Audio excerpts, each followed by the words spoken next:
guys, I'm your host Myra. And I'm Megan.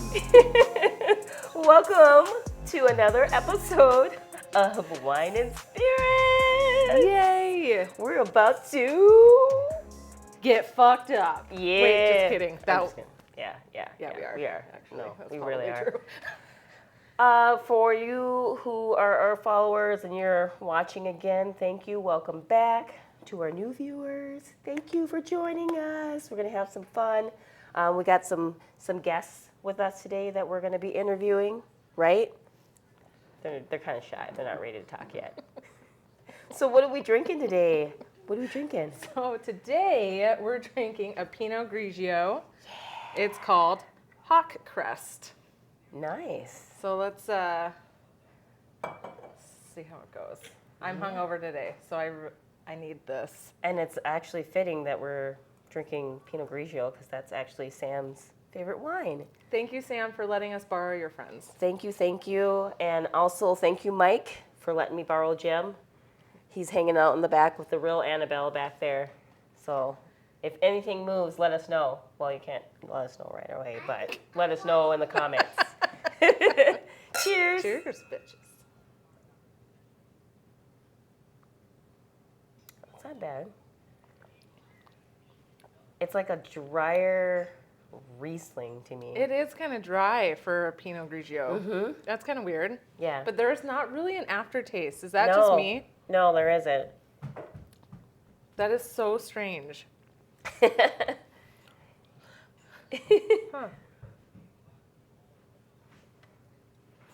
It's not bad.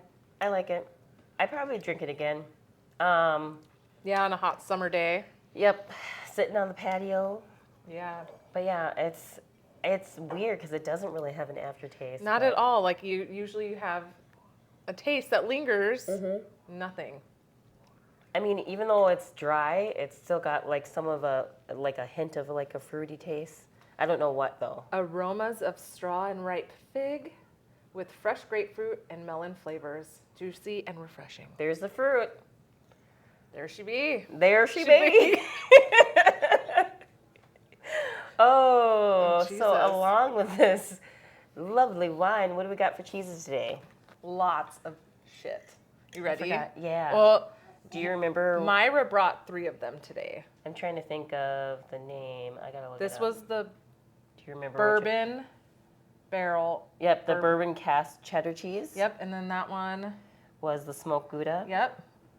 And then that was the smoked white cheddar, I believe. Vintage cheddar, yeah. Yeah, something like that. And then I got a ghost pepper cheese. Ooh. I know. And this is a mix of Parmesan and something else, and I do not remember.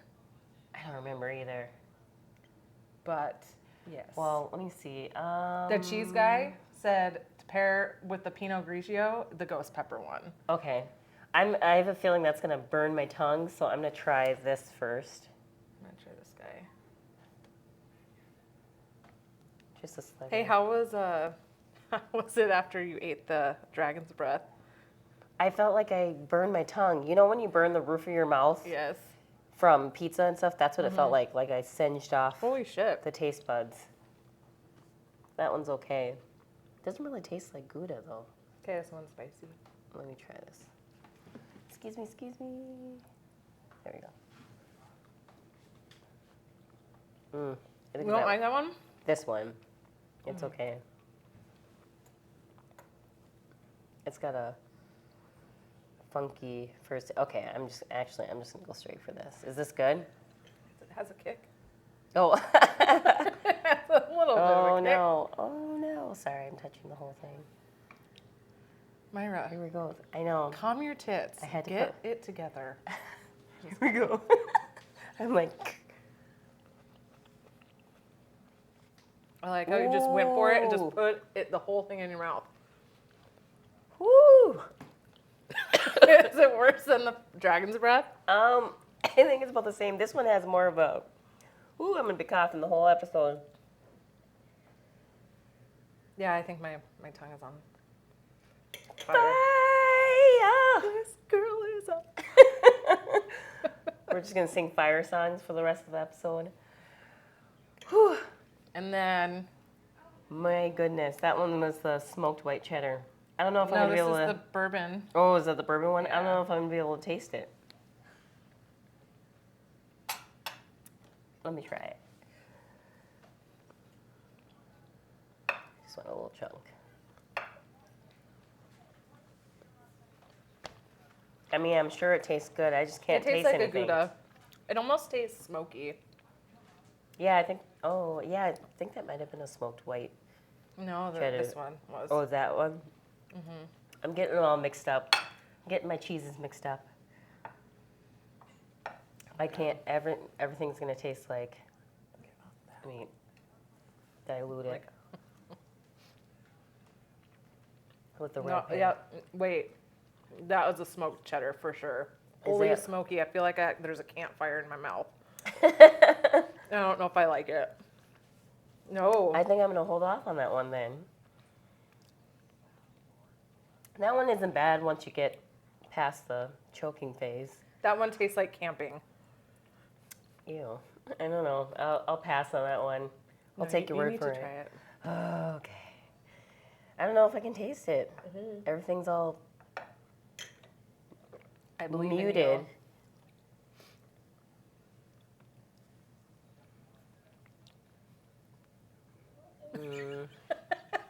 I'm being nudged. Oh, are you saying that you will eat it? Okay. Finn's coming to say hi again. Doesn't gonna it taste like a campfire? It's weird. Yeah, it's a little strange. I'm gonna pass on that one too. But this one actually is pretty good. I really like that one.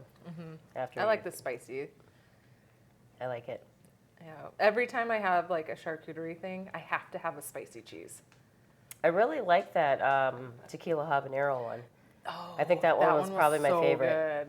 That Yeah. was really good. I was trying to look for it, but I didn't see it. I saw it and I didn't was get like, it. If you like the content that you are watching, please like, share, subscribe, all the above. All the fun stuff. Do it. Do it now. Since we have our lovely guests, we figured we'd kick this off with a little Annabelle story and what's attached to it. Would you like to go ahead and tell us the story? Yeah. Okay, actually, Megan's going to tell the story. I'm gonna read the story. Yeah. All right. Let's get this going. So Annabelle's the story of a really sweet doll, like a loving doll. That was fun. I'm just kidding. All Well, right. pretty much it was supposed to be. How does it go from? I Yeah, mean, I don't know. All right. The true story of the original Annabelle doll began when she terrorized her first owner in 1970, forcing Ed and Lorraine Warren to take her to their occult museum for safekeeping. She sits in a glass case bearing a hand-carved inscription of the Lord's Prayer, while a pleasant smile rests upon her happy face sitting under a mop of red hair. Yep. That's if you Right guys there. didn't know, this is actually the original the Raggedy Ann doll for Annabelle, and this is the Hollywood version. Yeah. They had to make it look a little bit creepier. So Do you want to go get her? And hold her? Sure. You should hold her. why do I have to hold her? I don't want Because I'm reading, so you... Okay. Sorry, Maisie. Sorry. Oop. Sorry, other Annabelle. Well, they were holding hands back there. Now Jim's going to be mad at me because I took his girlfriend. Watch Maisie. Sorry. So beneath the case, there's a sign that reads, "Warning, positively do not open." That does not look scary to me. I know. I think it is adorable, and I used to have a set of Raggedy Ann and Andy that I loved so much. So I don't know. I'd have them in my house because they're cute. My husband would kill me, but there's that. To the uninformed visitors of the Warrens Occult Museum in Monroe, Connecticut, she looks like any other Raggedy Ann doll produced in the mid-20th century. But the original Annabelle doll is actually anything but ordinary. Since her first supposed haunting in 1970, this allegedly evil doll has been blamed for demonic possession, a slew of violent attacks. It's not funny. You were just moving the doll and it made me laugh. a slew of violent attacks, and at least 2 near-death experiences. In recent years, the true stories of Annabelle have inspired a series of horror films. But just how much of Annabelle's story is real? Is the real Annabelle doll truly a vessel for demonic spirit in search of human host? Or is she simply a child's toy used as a prop for wildly profitable ghost stories? These are the real stories of Annabelle. Though she doesn't share the same porcelain skin and lifelike features as her cinematic counterpart, the Annabelle doll that lives in the Occult Museum of famed paranormal investigators Ed and Lorraine Warren, the pair that worked on the case, is made all the more, that is worded weird, Bad journalism. All the more creepy by how ordinary she appears. Annabelle's stitched features, including her half smile, a bright orange triangular nose, evoke memories of childhood toys and simpler times. I agree. If you could ask Ed and Lorraine Warren, though Ed died in 2006 and Lorraine died in 2019, they would tell you that the stark warnings scrawled across Annabelle's glass case are more than necessary. According to a well-known demonologist couple, the doll is responsible for 2 near-death experiences, 1 fatal accident, and a string of demonic activities that lasted some 30 years. For the first of these infamous hauntings can allegedly be traced back to 1970 when she was brand new. The story was told to the Warrens by 2 young women and was retold for years after by the Warrens themselves. As the story goes, the Annabelle doll had been a gift to a young nurse named Donna, or Deidre, I think that's how you say it, depending on the source, from her mother for her 28th birthday. Donna, apparently thrilled with the gift, brought it back to her apartment that she shared with another young nurse named Angie. At first, the doll was an adorable accessory, sitting on a sofa in the living room and greeting visitors with her colorful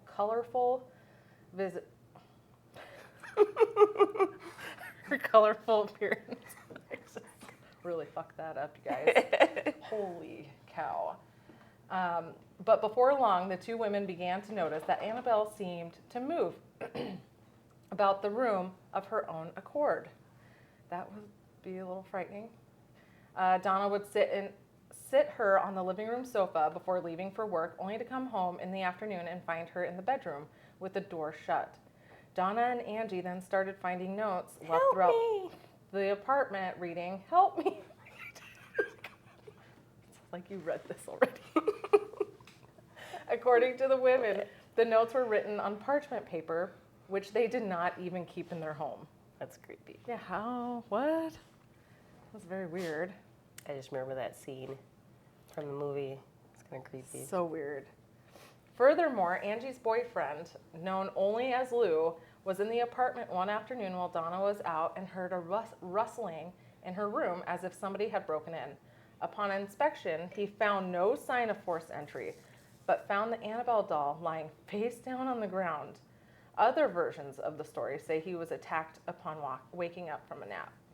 Suddenly, he felt a searing pain on his chest and looked down to find bloody claw marks running across it. 2 days later, they had vanished without a trace. Following Lou's traumatic experience, the women invited a medium over to help solve their seemingly paranormal problem.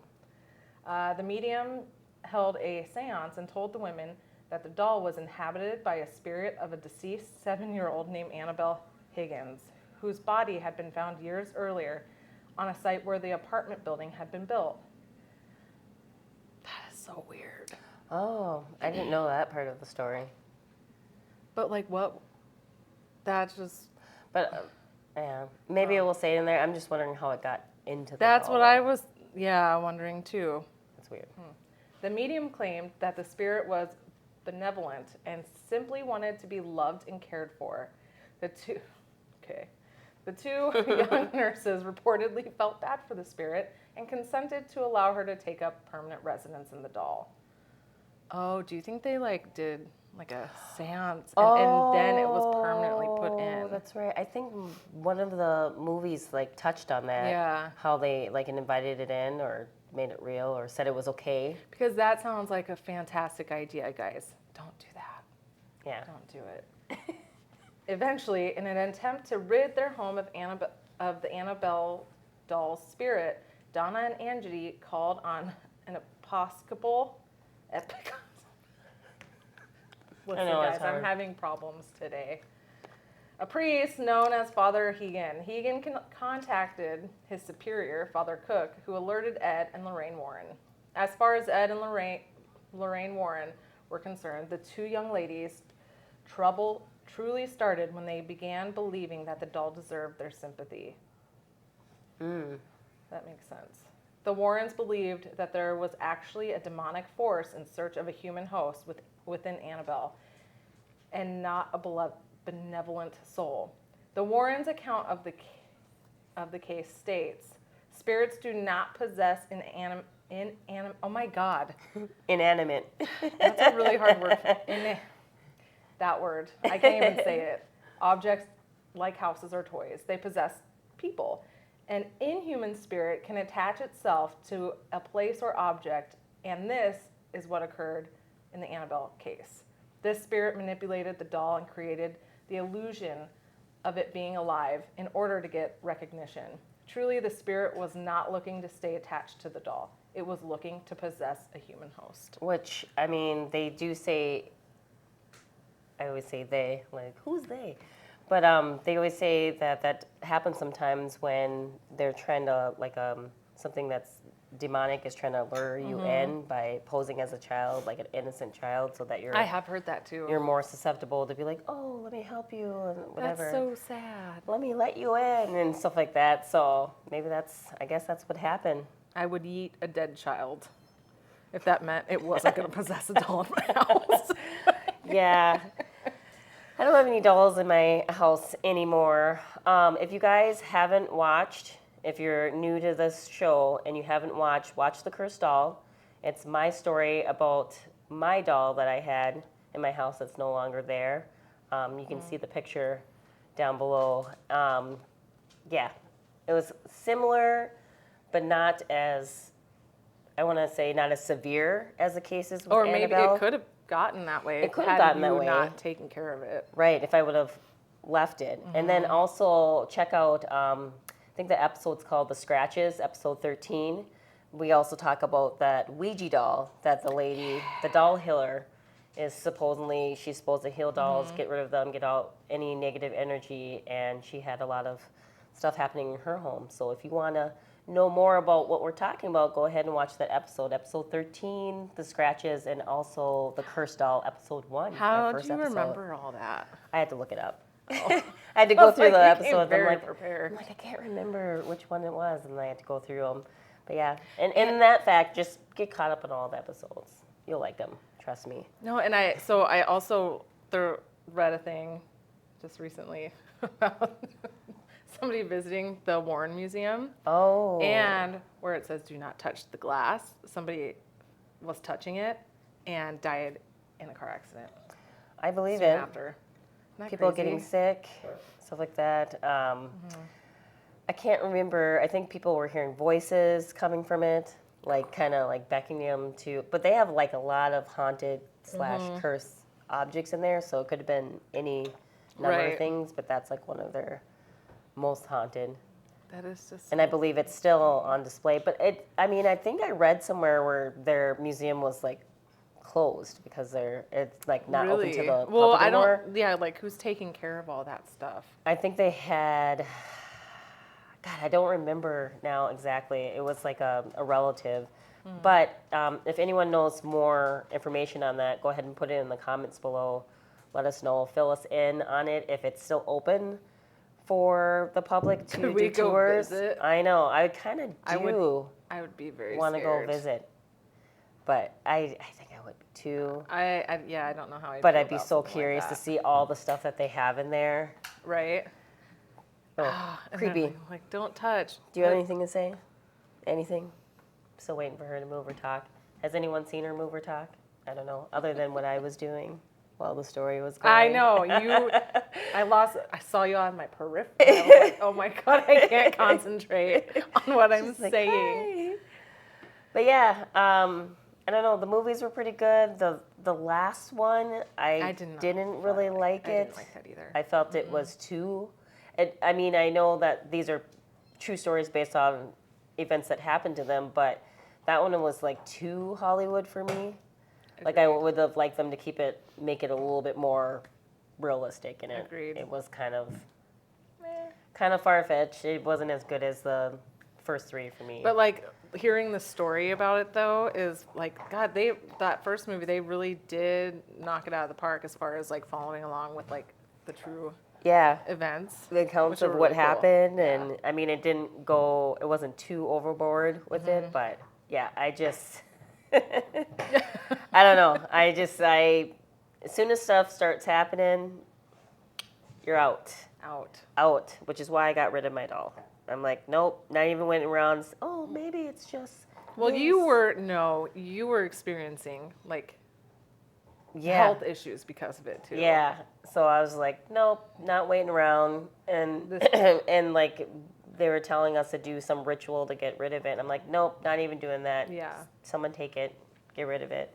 So, and I'm glad we did, because stuff, well, there's still a little bit of activity, but my health stuff stopped after that. So weird. I know, it is very weird. No. Good. Well, guys, if you want to tune in to our next episode, we'll be talking with Robert here and getting some feedback from him. Can they see Robert? Can you see Robert? Hi. You'll see him in the next episode. But just an honorable mention to Jim back there. If you've ever seen the movie Dead Silence, I think his name is Billy, though, in that one. Did you see Dead Silence? Oh, another movie to add to your list. All right, I have a few movies I have to watch for homework. It's pretty good. Dang it, that's gonna be terrible. But I don't want to see, and I was going to tell the story, but if you haven't seen the movie, I kind of don't want to ruin it for people because it gives a lot of details away. It's the haunting in is Mary Shaw is one of the ghosts in there, but like Billy is like the main ventriloquist dummy in there. And then also I had my sister put on Facebook that he looks like Slappy from Goosebumps. That's what Leslie said. Was he from Goosebumps? Goosebumps, yep. But if you want to hear more about Robert, you're going to have to tune in to our next episode. Yeah. Again, if you like her content, go ahead, like, share, subscribe, all the above. We'll put, we have a wine description circling, floating. Delish. It's very good. No aftertaste really. Yeah, I would actually, and like I said, I'm not a white wine drinker. I'd probably actually buy this. Because I do like dry wine, so this is not bad. Agreed. Yeah. Perfect. Yeah. We're going to wrap it up, and we'll see you on the next episode. See you on the other side.